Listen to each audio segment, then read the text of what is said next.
বিয়ে করতে যাবে, বাপ বলে যে কি করো তুমি, বিয়ে করবে মানে টাকা কামাই করো। মেয়েদের বিয়ের সময় কি বাবা মা এটা বলে তুমি কয় টাকা কামাই করছো তোমার বিয়ে দিব বলে? তো যুবকদের প্রশ্ন, বাবা মা বিয়ে দিতে চায় না, আমরা কি করব? আমি সে প্রশ্ন উত্তরে যেতে পারবো কিনা জানি না, তবে তরুণদের এই আহাজারে আমাকে খুব কষ্ট দেয়। কারণ আমি খুব বেশি বয়সে বিয়ে করিনি, আমি এখন নানা হয়েছি, আপনারা অনেকে জানেন।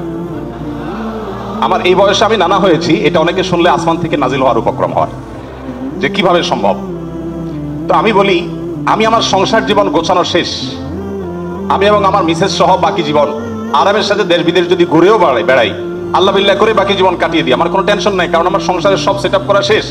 সে সমস্ত মানুষদেরকে দেখে আমার করুণা হয়, মায়া হয়, যারা আর্লি ম্যারেজকে দোষণীয় মনে করে, তারা অনেক বেশি দেরি করে তথাকথিত নিজের পায়ে দাঁড়ানোর কথা বলে 30-35 পার হওয়ার পর বিবাহ শাদী করেন।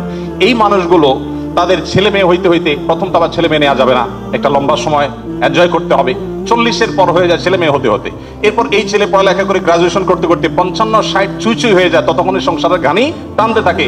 আল্লাহ না করুন ছেলেটা যদি অমানুষ হয়, এই বেচারা বৃদ্ধ বয়সে আর যাওয়ার কোনো উপায় নাই। আবার সন্তান তো একটা বা দুইটা বেশি নেওয়া যাবে না, তাহলে তার দুঃখের কোনো শেষ আছে? আর আমার সবকিছু কমপ্লিট, এখন ছেলে মেয়ে যদি বেশি বেতাল হয়, বেলাইন হয়, সোজা কানটা মলে দিয়ে দরজা দেখা দিতে কোনো অসুবিধা নাই। কারণ আমার সেকেন্ড, থার্ড, ফোর্থ অপশন আছে, অনেকগুলো সন্তান আছে। আর দ্বিতীয়ত আমার বয়সে এখনো অনেকখানি বাকি আছে। যাই হোক, আমি সেদিকে যাচ্ছি না। আমি যেটা বলছিলাম সেটা হলো, ছেলেদের এই বেচারাদের যে অসহায়ত্ব, এটার কথা কেউ বলে না। দেখেন, আমিও নারীদের ওয়াজি করে গেলাম, ছেলেদের অসহায়ত্বের কথা একটু বলি। এই বেচারারা যতদিন বাবার সংসারে থাকবে, তোমার ঘানি তুমি টানো, বাবা মা বাধ্য না।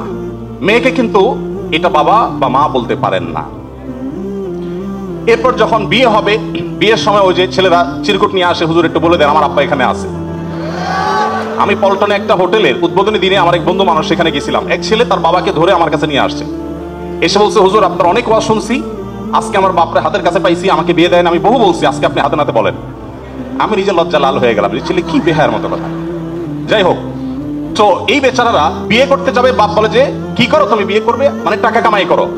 মেয়েদের বিয়ের সময় কি বাবা মা এটা বলে তুমি কয় টাকা কামাই করছো তোমার বিয়ে দিব বলে? বলার সুযোগই নাই, রাইটই নাই।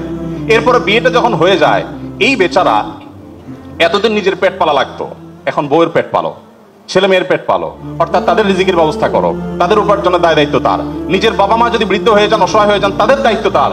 বাপের বাড়ি যাওয়ার সময় বাজারটা তার করতে হয়, শ্বশুর বাড়ি যাওয়ার সময় মিষ্টির প্যাকেটটার টাকাও তাকে দিতে হয়।